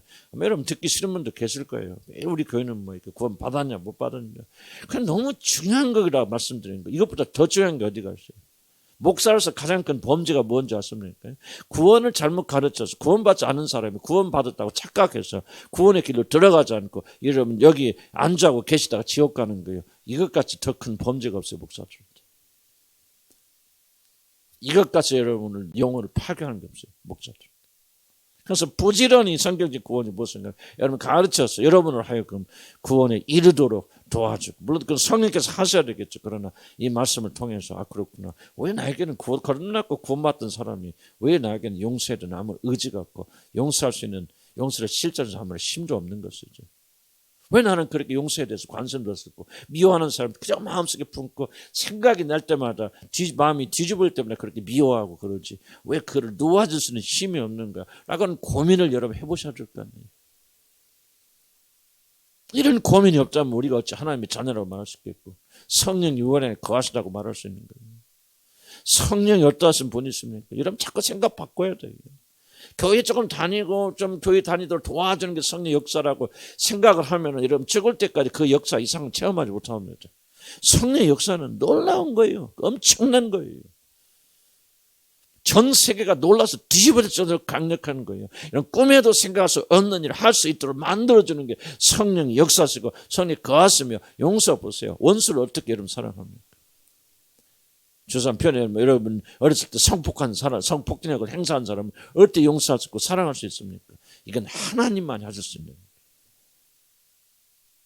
그래서 용서라는 주제를 가볍게 여기지 마시고요. 우리가 배워나가면서 그렇구나. 우리는 용서받았고 용서받은 우리들이 용서할 수 있구나. 감정을 뛰어넘는 것이구나. 하나님께서 우리를 사랑할 때 의지로 사랑하시는구나. 오늘도 사랑하시기 위해서 계리 참으시는구나 하는 것이 느껴지기 시작하잖아요. 그러면 여러분 안에서 그 느껴짐이 능력이 되어져 나가서 여러분도 계리 참게 되는 능력이 생기게 되어지는 거예요. 복음으로 하나님 복음 뭔지 압니까? 하나님이 우리를 구원하시고 어떤 일을 행하셨는가를 배우는 게 복음이에요. 하나님 이런 놀라운 사랑을 베풀어 주셨구나. 이렇게 인내하셨구나 하는 게 머리가 아니라 이런 가슴으로 다가와서 뜨거워지잖아요. 그러면 그 순간 그게 바로 여러분에게 계리 참는 능력이 부어지는 순간입니다. 그 사람 변화돼요. 그 순간 그 사람은요, 다른 사람, 자기 자신에게, 자기에게 잘못한 사람에게 길이 참을 수 있는 능력이 생겨요. 이 능력의 모든 소스가 출처가 어디냐? 여러분 노력이 아니고 세상이 아니요. 그분이에요. 그분께서 어떠한 인내로 여러분이 인내하시는 거예요. 이걸 여러분이 알지 못하고 체험하지 못한다면 여러분 결코 여러분 삶에서 그렇게 하지 못해요. 나는 죄송해요. 난 여러분 오늘 이 순간에도 여러분이 지금 기독교에 대해서 배우고 학습돼서 앉아있으면서 구원받았다고 우길까 봐 그게 제일 무섭고 두려워요. 기독교는 그런 거 아니에요. 기독교는 힘입니다. 능력입니다. 전에는 도무지 할 수 없는 일이 여러분 안에서 일어나는 일이에요. 왜? 주어졌기 때문에. 그렇게 해야 돼 하고 그렇게 하기로 노력하는 건 의지가 아니에요. 의지는 먼저 일어나고 그 다음에 의지예요. 뭐가 일어나냐? 우리는 그 놀라운 사랑을 받았다 이거예요. 하나님께서 길이 참으시는 그 사랑으로 내가 용서받았다 말이죠. 그러면 그것이 우리한테 감격으로 올 거 아닙니까? 나 같은 죄인에서 한없이 우리 주님이 참으셨구나. 버려도 10번, 1000번, 100번 더 버리실 그런 죄인 중에 그리스도인 나를 하나님께서 이렇게 버리시지 않고 참아주셨구나 하고 막 가슴이 찡글찡글해지잖아요. 이 능력이 여러분을 하여금 다른 사람 용서하도록 만들어줘요. 이런 체험이 없다. 그럼 뭐예요? 그렇게 해야 되겠다. 노력밖에 안 되잖아요. 노력은 종교지 기독교가 아니에요. 이해 갔습니까? 내가 잘 살아봐야 되겠다, 잘 믿어야 되겠다. 이거는 여러분 기독교가 아니에요. 그건 종교지. 기독교는 뭐야? 예수의 생명이 들어가 지금 예수의 생명이잖아. 예수의 생명이 무엇입니까? 계리 참으심으로 우리를 구원해 주시고 우리가 주님을 모른다고 할 때 이런 막 배반하고 다녔을 때 얼마나 나쁜 짓을 많이 다녔을 때도 정말 의롭고 공의로서는 하나님께서 여러분 치시고 없애시고 벌 주시고 그냥 지옥에 던져버리고 싶으셔도 길이 참으시다가 우리를 구원해 주셨는데 이게 하나님의 은혜 아니에요. 이 은혜를 여러분 받았고 그것을 체험하고 깨달으면 이제 뭐예요? 이 은혜를 실천하는 힘이 여러분이 주어진다. 믿으면 아멘 하시기 바랍니다. 하나님을 만나지 않고 하나님 은혜를 체험하지 않으면 여러분 은혜 줄 수 없어요. 이게 바로 기독교예요. 종교는 뭡니까? 그게 옳아. 그렇게 하는 것이 아름다운 거야. 우리 이렇게 뭐 하나님처럼 그 기독교가 그런 거라 하니까 열심히 내가 참고 견뎌야지. 내가 이제부터 내가 그렇게 잘 살아볼 거야. 잘 살아볼 거야. 기도하면서 잘 살게 해주세요. 이렇게 하는 거죠. 그게 바로 종교죠. 근데 뭐가 없어요? 내적 체험이 없어요. 하나님이 나에 대해서 길이 참으셨구나, 인내하셨구나, 정말 지옥에 보내시고 막 10번이라도 내려놓으시고 하나님이 길이 참으셨구나. 여러분의 인격과 여러분의 영혼을 뚫고 들어오면서 막 강력한 빛으로 여러분 마음이 조명되어지는 그 깨달음이 없어요. 그러니까 종교인 되는 거죠. 기독교는 뭐예요? 이 빛이 사루처럼 비춰지는 거예요. 깨닫게 되는 거예요. 내가 이런 은혜로 구원받았구나, 이런 용서를 받았구나. 그때부터 그 사람은 뭐예요? 이런 용서를 할 수 있는 사람이 되죠. 기독교는 뭐예요? 생명을 받아서 생명을 주는 종교. 관계예요, 관계. 예수 만나서 그분과의 살아있는 관계가 생생히 오니까 이제부터 그 살아있는 관계를 가지고 다른 사람에서 살아갈 수가 있는 거죠. 학원 가서 애들한테 가르치지 어떻게 가르칩니까? 내가 뭐 선생이니까 기독교니까 애들한테 좀 잘해야지. 이거는 기독교니 그야말로 종교인이죠. 예수 그리스도로부터 내가 생명을 받았어. 내 안에 기쁨이 넘쳐. 그분이 나를 길게 참으시는 이것이 막 내 안에 살아있어. 그러니까 아이들이 저한테 잘못해도 인내해지는 거예요. 주님이 나에 대해서 이렇게 참으셨는데 그 아이들 사랑으로 덮어주는 거예요. 인내하시는 힘이 생기는 거예요. 여러분 이게 이게 바로 예수의 생명이 그 순간에 여러분을 통해서 아이들에게 전달되어지는 것이죠. 이게 거듭난 사람, 구원받은 사람들이에요. 이거 없는데 내가 기독교인이니까 이렇게 살아야 돼, 뭐 해야 돼. 오늘 교회 가서 배웠는데 착하게 살아야 되는데 속을 막 부글부글 끓여줘 막 내가 저것저것 먹고 살라고 내가 일하는 거지. 그러면서도 내가 기독교인이니까 이렇게 하지. 그래 예뻐져. 이건 전부 가짜라는 거죠. 이게 도덕이고 이것이 윤리고 그리고 이것이 종교라는 것이. 이것은 우리 구원받아요. 구원은 생명이 전달되는. 그리고 예를 들어 거듭난 사람 자녀가 됐다면 이미 여러분 안에 이 생명이 있다 없다? 있다는 것을 알라 그 말이죠. 믿으란 얘기죠. 그리고 더욱더 체험해서 그럼 기독교는 놀라운 겁니다. 한번 거듭나 보세요, 여러분. 난 죄송하지만 참 여러분 가운데 몇 명이 거듭났는지 난 잘 모르겠습니다. 정말 거듭나 보세요. 거듭나서 이 생명을 맛봐 보세요. 그러면 여러분이 그렇게 살지 말다 그래도 살 수밖에 없는 생명이 바로 기독교다 말이죠. 여러분 복음은 이것을 전하는 것이죠. 착한 사람 되세요. 그렇게 사세요. 도덕적 사람 되세요. 나는 사람 용서하시고 충성하시고 헌신한 사람이 되세요. 그거를 전하는 게 기독교가 아니에요. 기독교 핵심은 예수 그리스도가 여러분에게 이런 생명을 부어주셨고 여러분에게 이런 생명이 있고 한번 맛보아 알려서 체험해 보아라 말이죠. 길이 참으심을 한번 누려보세요. 그럼 그 감격 속에서 그리스도인들 그렇게 살아가는 것이 바로 그리스도인이라는 거죠. 자, 5페이지 보면 용서의 깨달음이 뭡니까? 바로 이 깨달음이에요. 이걸 깨달아 나가야 됩니다, 여러분들. 이걸 발견해 나가야 됩니다, 여러분들. 이걸 알아나가는 거예요. 그래서 너희는 하나님을 뭐해서 알으라고 하죠? 맛보아 알으라고 하죠. 이 깨달음이 와야 됩니다. 자, 그럼 무엇을 도대체 깨닫게 되어지는가? 요셉의 경우는 약간 좀 다릅니다. 조금 어려운 부분인데 여기서부터 이제 뭐가 나오냐면 고통의 문제가 나옵니다. 자, 주목해 보세요. 여러분 아까 감정 얘기했습니다. 왜 용서하지 못할까요? 고통의 문제가 남아있기 때문에 그렇습니다. 무엇인가 내가 고통을 받았어요. 손해받았습니다. 잃어버렸습니다. 그때 그 사람이 나한테 뭔가 해를 끼쳤어요. 그래서 나는 고통을 받았어요. 이것 때문에 여러분 용서하지 못해요. 고통이 전혀 없다면, 고통이 사라졌다면, 고통을 받지 않았다면 미워하고 용서하지 못해서 아무도 없습니다. 무슨 뜻인가 이해가시죠? 그래서 여러분이 용서의 문제는 아까 감정이 있는데 감정 밑에는 뭐가 있냐? 고통의 문제가 숨어 있습니다. 이 고통의 문제를 올바로 깨닫지 못하면 용서하기 굉장히 어렵다는 거죠. 그러면 이제 시간이 없으니까 제가 설명할게요. 그럼 요셉은 자기 고통이 있었어요, 없었어요? 있었죠. 17세에 팔려가서 아주 30세 될까 13년이라는 기간 동안 그 부잣집 아들 그냥 사랑받는 그 막내 아들이죠. 가가지고 뭐 했습니까? 노예로 팔려가지고 그것도 죄수가 되어서 감옥에 갇혀있죠. 13년이라는 동안 어머니 죽은 지 얼마 안 된 애가 팔려가서 하여간 사랑받는 아버지로부터 분리가 되어지고 가나안에서 하여간 모든 트라우마는 다 겪었어요, 요셉이.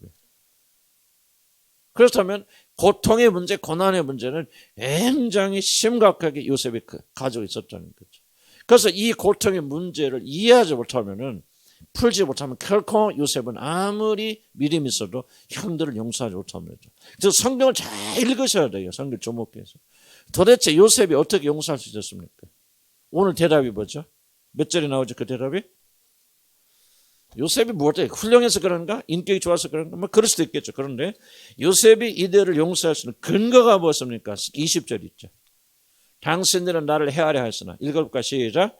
당신은 나를 헤아려 하였으나 하나님은 그것을 선으로 바꾸사 오늘과 같이 많은 백성의 생명을 구원해 가시느니라. 이게 뭐예요? 고통의 의미예요. 요셉은 뭐예요? 자기가 당했던 고통이 의미가 있다는 걸 발견한 겁니다.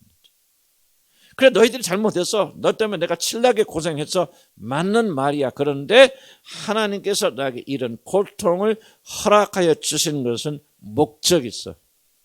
이런 요셉이 그냥 인격이 훌륭해서 용서한 거 아니에요. 여러분이 누군가를 용서하지 못하고 있다면 여러분 첫째 구원받지 못해서 그럴 수도 있겠고, 구원받았다 해서 다 그렇게 자동적으로 용서되어지는 거 아니에요. 구원받은 백성들이 뭐하냐? 고통의 의미를 발견해야 되는 거죠. 내가 어떤 사람이 나에게 이런 고통을 줬는데 그게 끝이 아니고 하나님께서 이 고통을 통해서 무엇인가 나에게 선한 일을 하셨다. 아, 내가 당한 모든 고통은 다 뭐가 있다? 의미가 있다는 거예요. 요셉이 지금 발견, 이건 위대한 겁니다, 여러분. 위대한 발견이거든요. 여러분, 용서하지 못하는 사람은요, 전부 다 뭐 하는 사람이나 이 고통의 의미를 발견하지 못한 사람이죠. 고통 자체에서 끝나버려. 나 그때 힘들었어. 죽을래 살았어. 그러니까 그때만 생각해도 치가 떨리고 이가 갈리는 거예요. 그런 거지. 그때 내가 죽도록 고생은 했지만은, 그러나 이걸 통해서 내가 성장했어. 예를 듭시다. 뭐 손흥민 선수가 축구 잘하잖아요. 축구 잘하는데, 손흥민 선수 특징이 뭡니까? 아주 훈련을 굉장히 많이 시킨데, 그 아버지가요, 그냥 아주 혹독하게 훈련시켰어요. 손흥민 선수는 그냥 아주 죽을라도 살았죠. 그래서 형하고 같이 훈련했는데, 형은 중도 포기하고 그냥 축구 선수 하다 말아버려서 지금 다른 축구에 관한 일을 하지만 손흥민 같이 유명한 사람 못 되었죠. 손흥민 선수가 지옥 같은 경험을 했다는 거죠. 그런데 보세요. 왜 손흥민 선수는 그 고통을 겪었는데 지금 아버지를 미워하고 용서를 못합니까? 아니죠. 아버지 사랑합니다. 손흥민 선수가 제일 존경하는 사람이 누가? 자기 아버지래. 자기 아버지 때문에 오늘날 나이가 존재한다는 거예요. 아버지 이렇게 나를 훈련시켰다는 얘기. 혹독하게 했기 때문에 내가 오늘날 이런 사람이 되어줬다는 거죠. 어저께 뉴스 보니까 손흥민 선수가 이제 또 계약을 맺는데요. 일주일에 월급이 아니 주급이죠. 그거는 영국은 주당으로 이제 주급이 일주일에 3억 2천만 원을 받는데요. 근데 우리가 3억 2천만 원, 그러니까 한 달 월급이 얼마? 3, 40이 15억, 14억을 한 달 월급이 15억이 한 달에 1년 월급이 아니고. 그럼 생각해 보세요. 그런 월급을 받기 위해서 얼마나 많은 고통을 했습니까? 그런데 그런 고통을 준 아버지를 지금 용서하지 못하고 있습니까? 아니죠. 고맙게 생각하죠. 왜? 고통의 의미를 알죠. 그때 내가 그렇게 고통당하지 않았더라면 오늘 나는 이런 사람이 될 수 없었을 거예요. 뭐를 발견하는 거예요? 고통의 의미, 고난의 의미. 쓸데없이 고통당한 게 아니야. 그때 그 어려움, 상처가 오늘 나를 이렇게 만들어줘서 나는 여러분들이 이 고난과 고통의 의미를 제대로 발견한다면요, 우리는 완전하게 자유롭게 될 것이다. 그리고 여러분 미워할 사람 아무도 없습니다. 그렇다면 고통의 의미를 있다면, 발견한다면, 그럼 그 고통을 가져다 준 사람은 뭐에 불과합니까? 전달자에 불과하거든요. 하나님께서 보세요. 지독게 나쁜 남편을 만나서 내가 그 남편 때문에 정말 칠나게 고생했어. 그때만 생각해도 지금도 치가 떨려. 아직도 그렇다면 여러분 지금 뭐냐? 고통의 의미를 아직 발견하지 못한 사람이에요.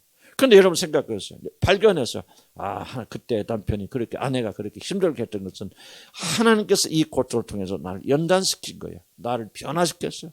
나를 좀 더 좋은 사람 만들고 하늘나라에 적합한 사람 만드시기 위해서 하나님께서 남편을 통해서 나를 이렇게 훈련시키신 거야. 자, 고통의 의미를 발견했죠. 그러면은 내가 전에도 강조했지만 또 다시 한번 강조합니다. 여러분이 용서하지 못하는 거, 왜 용서하지 못하느냐? 나에게 잘못한 사람을 내 드라마의 주인공으로 보기 때문입니다. 그 사람이 나를 이렇게 만들고 그 사람이 나를 괴롭혔고, 그래서 뭐야? 그 드라마의 주인공이 있어요. 그런데 고통의 의미를 발견하면은 이제 뭐가 되냐면 그 드라마의 주인공은 더 이상 남편이 아니고 아내가 아니에요. 누가 주인공이죠?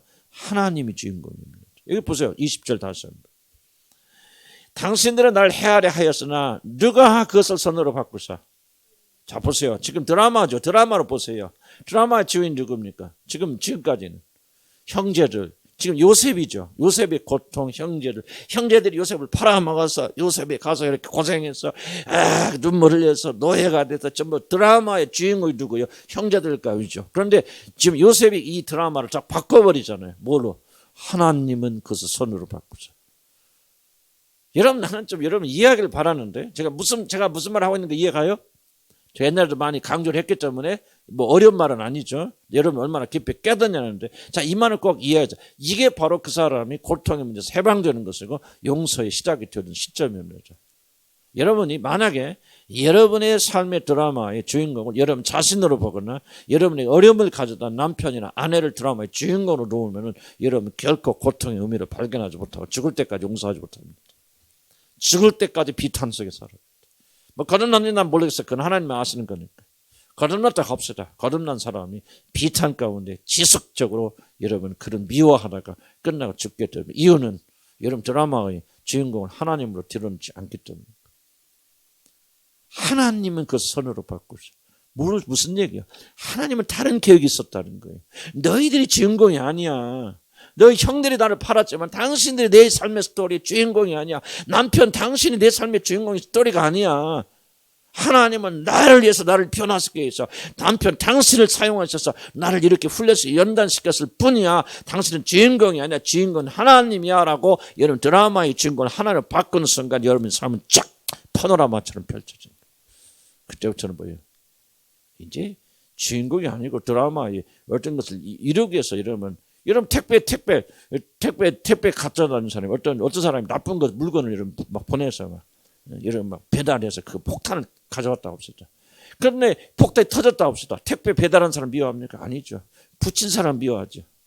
우리가 뭡니까? 남편과 아내가 누구예요? 택배 배달꾼에 불과하거든요. 여러분에게 어떤 의미를 부여하기 위해서 하는 심부름권에 불과한데, 우리는 지금까지 뭐합니까? 드라마의 주인공이 누군지 혼돈되어 있기 때문에 지속적으로 그 사람 일생 동안 미워하죠. 이게 잘 보세요.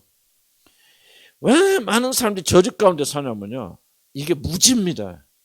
흑암에 갇혀있기 때문에 그래요. 어려운 얘기 아닌데 이해 못합니다. 지금 나는 여러분 가운데서도 다 이해하시는 분이 그렇게 많다고 생각지 않아요. 수십 번 반복하였죠. 어떤 분들은 흑암 속에 있습니다. 말은 이해하죠. 그런데 아직도 여러분 꽉 잡혀 있는 것은 뭐냐? 어둠의 세력이 여러분을 사로잡고 있기 때문에 그래요. 그래서 구분이 안 돼요. 그래서 여러분 뭐예요? 아직도 드라마의 주인공이 죽은 우리 어머니, 죽은 아버지, 그때 그 아버지가, 그 어머니가 나에게 사랑을 했더라면, 나에게 좋은 환경을 열어주었더라면, 우리 아버지가 그때 나를 좀 잘 길러주시고 훈련시키다. 전부 드라마의 주인공을 사람으로 놓잖아요.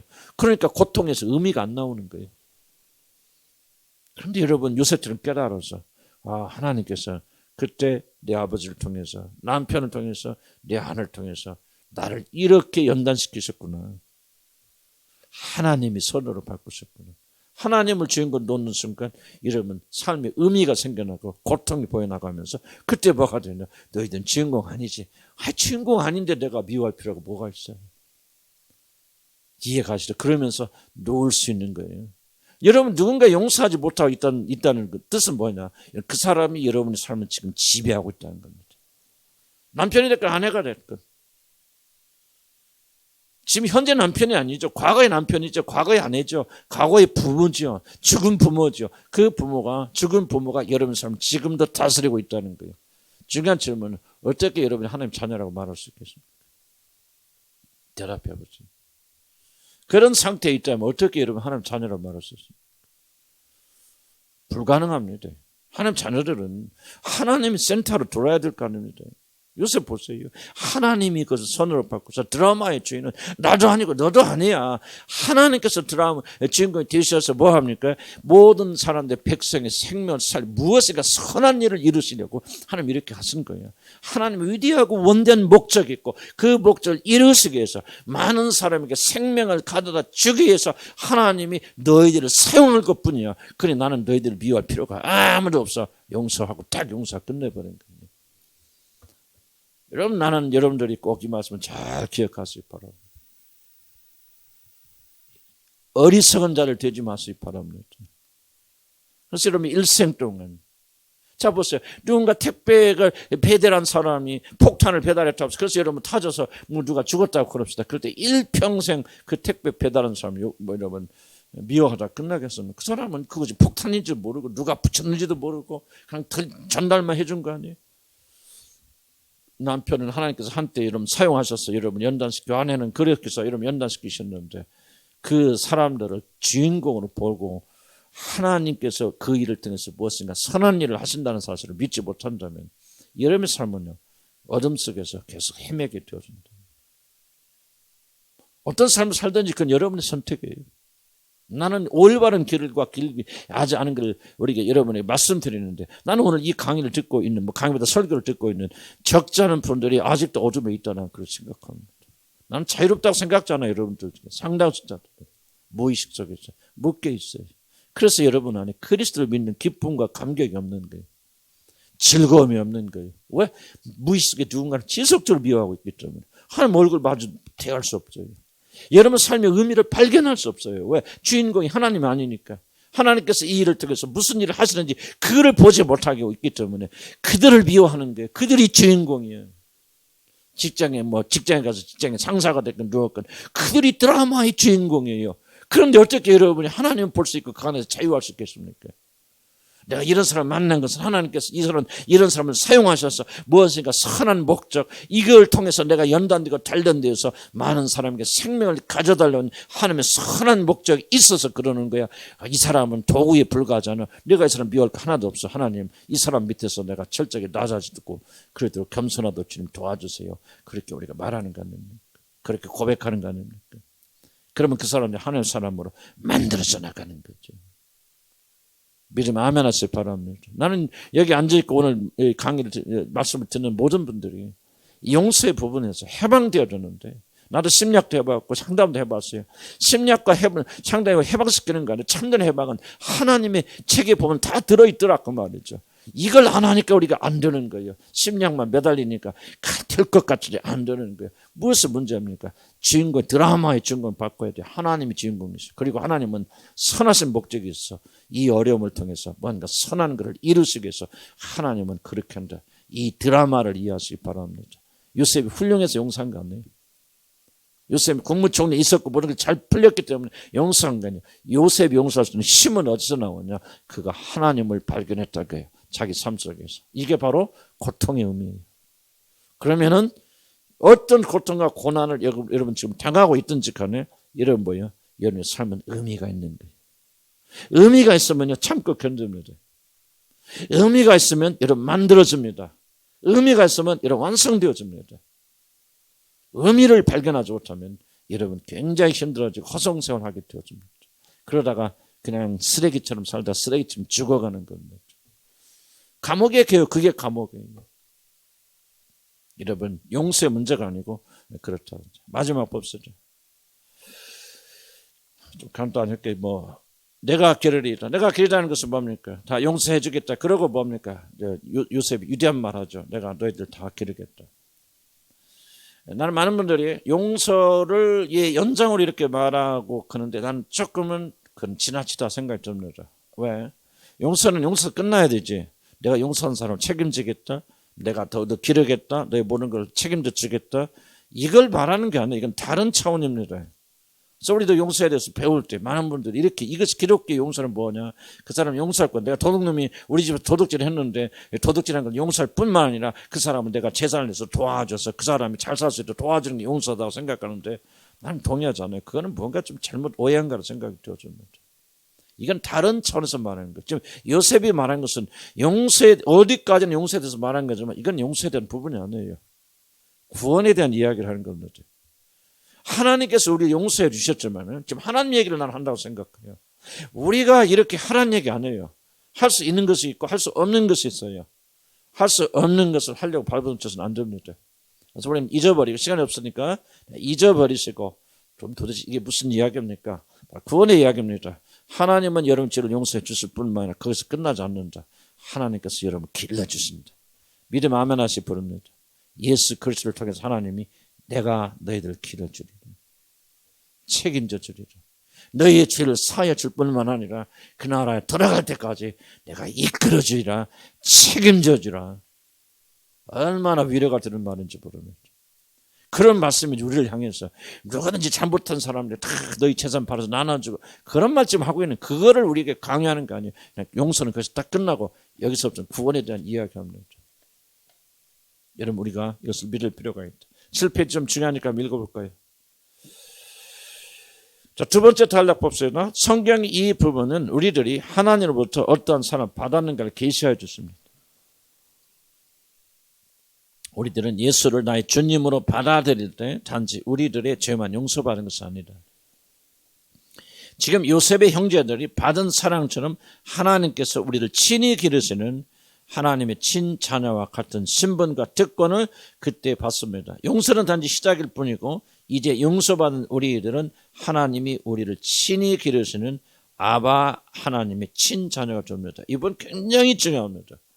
이걸 여러분이 믿느냐 믿지 않느냐가 여러분이 이 삶에서 어떤 삶을 살 것인가를 결정된다는 그렇게 생각합니다. 용서하고 끝나는 게 아니라 이제 내가 너를 기르는 아바 아버지가 되어질 것이다. 그래서 아바 아버지라고 부르게 그렇게 하시지 않습니까? 하나님은 저와 여러분의 죄를 용서해 주실 뿐만 아니라 우리를 친히 길러주시고 책임져 주시고 이끌어 주십니다. 바로 이것이 용서를 통하여 하나님께서 베푸시는 넘치는 은혜라고 하는 것.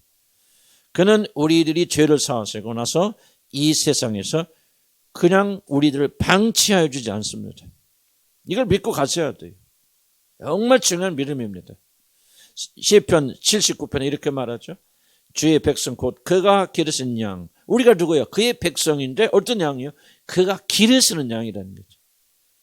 시편 95편 7절 이렇게 말합니다. 그의 기르신 백성, 그게 바로 우리라는 거예요.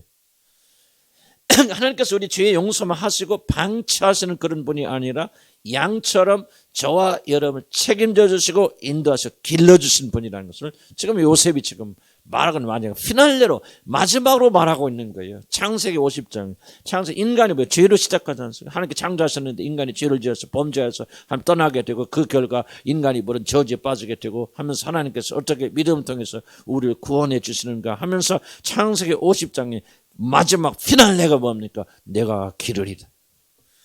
나는 이게 정말 엄청난 축복이라고 생각이 들었습니다. 오늘날 우리들에게 필요한 게 뭔지 돈이 아니에요. 물질이 아니에요. 뭐가 필요합니까? 이 약속이 필요한 거예요.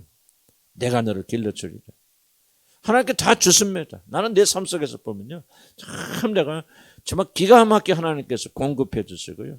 저도 그래서 은퇴 앞두고 좀 염려됐었는데 하나님께 많이 혼났습니다.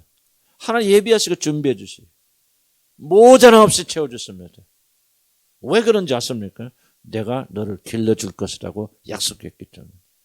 믿음에 아멘 하시기 바랍니다. 하나님의 용서는 단순히 여러분의 죄가 용서해 주시고 내가 더 이상 너희 죄를 묻지 않을 거야. 그러니까 이제부터 너희 마음대로 살아. 거기서 끝나는 것이 아니라는 거죠. 하나님께서 마지막 때 반드시 저와 여러분 책임져 주신 것이죠. 이 믿음으로 사는 자들이 있고 이 믿음이 없어서 두려워하는 자들이 있어요. 이 마지막 때일수록 우리가 그럼 그렇다고 해서 아무것도 안 하고 그냥 이 믿음만 가지면 됩니까? 나 그 말하고 있는 거 아니에요. 최선을 다해서 여러분 열심히 해야죠. 그건 우리들의 마땅한 의무입니다.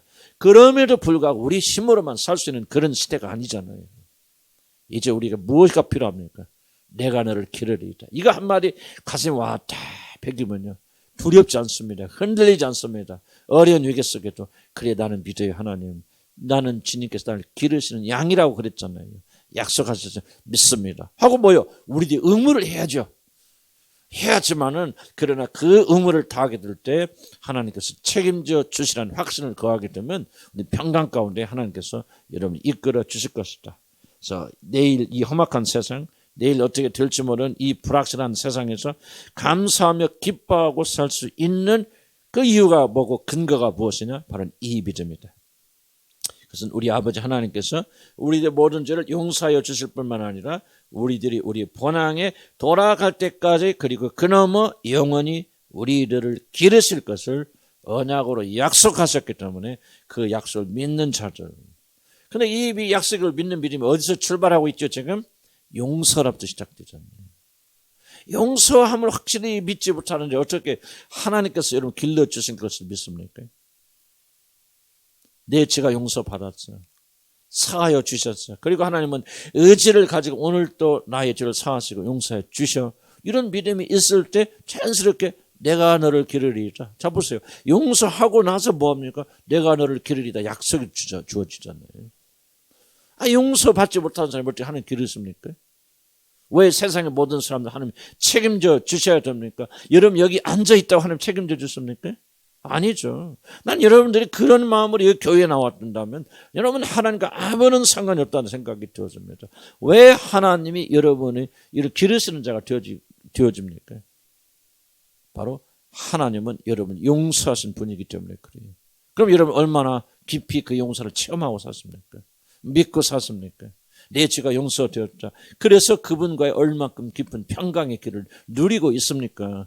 그럴 때 우리가 내가 너를 기르리다는 이 말이 와서 의미가 있는 것이지.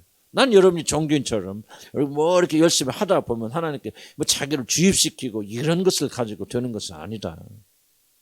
믿음은 다 순서가 있고 성경이 말하는 다 논리가 있고 그런 것이 있다는 거죠. 그래서 용서가 굉장히 중요한 겁니다. 하나님 나를 용서했다는 사실을 믿고 용서하는 삶을 살게 되어질 때 그 다음에 약속이 따르잖아요. 내가 너를 길러줄 거야.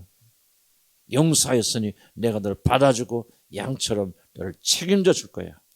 자, 그는 우리들의 죄를 용서하여 주실 뿐만 아니라 우리를 길러주십니다. 이 얼마나 놀라운 약속입니까? 요셉이 야곱의 남은 모든 후손들을 기근이 끝날 때까지 책임지고 길러주었듯이 우리의 왕 되신 그리스도께서는 이 모든 고통의 시간이 지날 때까지 그리고 그 너머 영원한 시간 우리의 왕으로서 우리들을 반드시 길러주실 것입니다. 아멘? 여러분 얼마를 가지고 있느냐 어떤 집을 가지고 있느냐 이게 중요한 게 아니에요. 저도 한때 굉장히 염려하고 두려워하고 내가 지금 은퇴하고 뭐를 어떻게 먹고 살아야 되나 내가 어떤 일을 지금 직업을 훈련해야 되나 뭐 해야 되나 무슨 연금도 없고 뭣도 없고 뭐 어떻게 해야 되나 그런 근심을 내가 한참 많이 했었어요. 그런데 하나님께서 얼마나 나를 꾸짖으셨는지 믿음이 없단 말이죠. 무슨 믿음? 내가 너를 길러주겠다. 지금까지 너를 먹고 책임져 이끌어 주셨으니 이제 앞으로도 그렇게 하여 줄 것은 믿음을 심어주셨는데 하나님께 그렇게 해주실 것 같아. 그래서 요즘 생각은 뭐냐면 내가 참 괜히 걱정하고 살았군. 그냥 먼저 그 나라와 그 일 구하고 충실하게 살고 그랬으면 조금 뽀대도 있었을 텐데 그냥 두려워하고 뭐하고 내가 그렇게 살았구나 좀 부끄러운 마음을 저는 가지고 있거든요. 하나님 살았겠습니다. 그래서 우리가 용서받고 용서하고 또 하나님과의 관계 속에 충실하게 들어가고 그 약속을 붙잡고 나가면은 하나님께서 반드시 여러분을 먹고 살도록 욕심낼 필요 없어요. 이런 필요한 모든 것들을 공급하여 주신다. 저는 그렇게 의심 없이 믿게 되어집니다. 자, 요셉을 통해서 말씀하신 말씀을 여러분이 믿음으로 내 것을 받아들여요. 요셉이 뭐라고 하죠? 내가 그들을 기르리. 따라서 합시다. 내가 그들을 기르리다. 시작. 내가 그들을 기르리다. 무슨 약속입니까? 바로 우리의 왕 되신 예수 그리스도께서 이제 우리 주인 되시잖아요. 왕 되셨잖아요. 그래서 그 왕 되신 주님이 하나님 앞에 사람들 앞에 말하는 겁니다. 내 백성이 되고 내 양이 되었으니 내가 이들을 기르리다. 여러분 잘 들어보세요. 여러분 성경을 믿는 믿음이 뭐냐? 바로 이렇게 기록된 약속을 내 것으로 만들 수 있는 능력이 믿음입니다. 단순히 요셉의 입에서 나온 말이 아니구나. 내게 주신 말이구나. 내가 기르리이다. 요셉이 비록 그런 요셉의 형제들의 향해서 이렇게 말했지만 오늘 이 성경을 읽는 믿음을 가진 사람들에게 누구든지 내 믿음을 가지고 나의 자녀가 되었다면 우리의 왕 되신 그리스도께서 우리를 길러주시란 이 믿음을 가지고 나가면 그때부터 우리는 뭐야? 다음 대함에 나갈 수 있고 우리 또 최선으로 다하고 노력을 해야 되지만은 그런 모든 최선과 노력에 하나님께 축복해 주셔서 우리는 이 어려운 시기 코로나 시기를 넉넉히 이겨낼 수 있다고 나는 그렇게 믿습니다. 아멘. 그래서 오늘 주신 말씀 창세기 마지막 절을 우리가 다시 한번 기억하면 창세기 총 모든 것을 우리 종합해 나가면서 하나님께 내게 주신 주님. 근데 우리는 뭐 구원의 확신도 없고 용서도 않고 뭐 내 멋대로 살면서 이제 한마디 붙잡고 내가 길이다 그거 붙잡고 막 믿고 고백하면 진짜 그런 역사 일어난다. 이게 미신이에요. 이게 미신이고, 다만 우리는 여기에서 말씀 지금 용서의 차원에서 나오지 않습니까? 내가 그리스도를 통해서 용서 받았음을 믿고 우리가 용서하여 주고 용서하지 못한 사람을 먹고 모든 자들의 죄를 사하여 주게 되어질 때, 그렇게 될 때 우리한테 어떤 확신이 더 강하게 되어지느냐, 우리 주님께서 이렇게 말씀하신 대로 내가 너를 기르리다 하는 그런 약속의 말씀. 나는 믿음을 가진 그리스도의 사람들의 간증을 다 들어보면 어쩌면 그렇게 놀랍게 하나님께서 그렇게 그들의 삶을 책임져 주실까. 정말 놀라운 간증들이 여러분에게도 있지만 좀 다른 분들 이야기 들어보면요, 그 간증들이 쏟아져 나오고요. 저 자신도 보면서 저도 감탄할 수밖에 없어요. 어떻게 하나님께서 내가 나중에 이렇게 돈도 없을 줄 알고 하나님께서 이렇게 예배하시고 준비하실까? 어떻게 이렇게 하실까? 내가 그것도 모르고 괜히 걱정하고 근심했구나 하는 그런 하나님께 부끄러운 마음을 가지게 되었습니다. 그래서 우리는 먼저 그 나라와 그 일을 구하고 열심히 구하면은 반드시 승리하는 그런 사람이 될 줄로 믿습니다. 아멘. 자, 우리 집에서 들으신 분도 다 같이 한번 기도합시다. 용서는 굉장히 중요한 것입니다. 용서부터 시작해서 어떤 약속으로 끝나지 않습니까?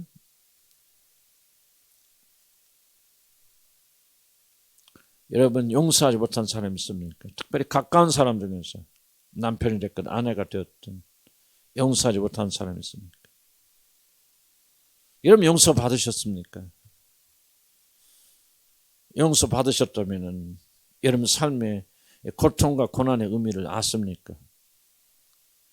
그리고 용서하게 될 때 하나님께서 우리에게 주신 축복의 약속을 여러분 아십니까? 우리 시간 주여 한번 부르고, 주님, 내 삶에 용서하지 못한 사람이 있다면, 네 무의식 속에 죽었건 살았건 용서하지 못한 사람, 미워하는 사람이 남아있다면 오늘 이 말씀으로 해방되는 역사 일어나게 주셔서 오늘 주님의 약속, 내가 너를 기르리다는 약속의 모든 말씀이 우리 것으로 누려지는 축복을 허락하여 주시옵소서. 우리 다 같이 주여 한번 부르고 기도합니다. 주여, 주여, 우리에게 깊은 깨달음 주시려고 우리 간절히 바라고 원합니다. 우리 주신 말씀대로 우리 가는 그런 역사도 하나님 도와주시려고 우리 간절히 바라고 원합니다. 하나님이여, 오늘 기도부터 우리 창세기 무사히 마치도록 도와주시고 하나님 주신 하나님 감사드리고, 아버지 우리 창세기 이런 죄의적하고 놀라운 말씀으로 끝나게 되시고 또 우리 감사드립니다. 하나님, 우리가 듣는 말씀 그냥 지난 말씀이 되지 않게 하시고 이 말씀 우리에게 생명을 가져는 참된 말씀이 되도록 하나님 도와주셔서 깨달음 허락해 주시려고 우리 간절히 바라고 원합니다. 용서가 얼마나 중요한 것을 알게 되기 원합니다. 혹시라도 내 마음속에 아직도 용서하지 못한 사람, 아버지 용납하지 못한 사람이 내 안에 있을까 두렵습니다. 아버지, 내가 기억하지 못하고 어렸을 때라도 내가 아직까지 내 마음의 무의식 속에서 아버지 용서하지 못하고 내 마음속에 미워하고 있는 사람이 없는지 오늘 기도하고 있을 때 주님 가르쳐 주시고, 아버지 하나님, 집에서 기도하는 자들, 교회에서 기도하는 자들 주님 오늘 기세를 가르쳐 주셨어. 아버지 하나님, 내가 용서하지 못한 사람이 있지 않은지 하나님 발견할 수 있도록 도와주시려 아버지 간절히 바라고 원합니다.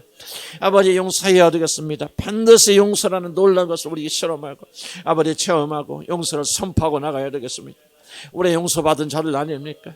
하나님 은혜를 용서받았고 우리 모든 죄를 다 사함받은 자들 아닙니까? 아버지, 이런 은혜를 받은 자들이 어째 미워하는 일도 우리가 남아있었겠습니까? 저희 부부간에 우리가 정말 용서하지 못한 일들이 많이 있습니다. 아버지는 긍휼히 여겨주시기 바랍니다. 우리가 하나님 자녀라고 말하면서 용서받았다 말하면서 어째 부부간에 미워하는 마음이 있고 용서하지 못한 마음도 그렇게 많이 있단 말입니까? 과거에 어떤 죄를 지었든 어떤 잘못을 자기 배우자가 저질렀든지 간에 주님 오늘 이 시간에 용서하는 사람 됐을 하나님 도와주시려고 간절히 바라고 합니다. 이 모든 것을 자유롭게 해방시키고 아버지 놓아보내드리시오. 아버지 하나님 용서하시는 그런 놀라운 축복이 있도록 하나님 인도하여 주시기 바랍니다. 부모와 자식 사이에 막혀있는 것이 있습니까? 아버지, 어렸을 때 부모가 자기들이 잘못하고 큰 상처를 주어서 아직도 그 부모를 용서하지 못한 자녀들이 오늘 이 자리에 여기 있습니까? 아버지, 전에 다시 주 앞에 기도하는 것은 우리가 하나님부터 놀란 용서를 받았으니 오늘 이 용서를 실천하며 용서할 수 있도록 하나님 힘을 주시라 아버지 간절히 바라고 합니다.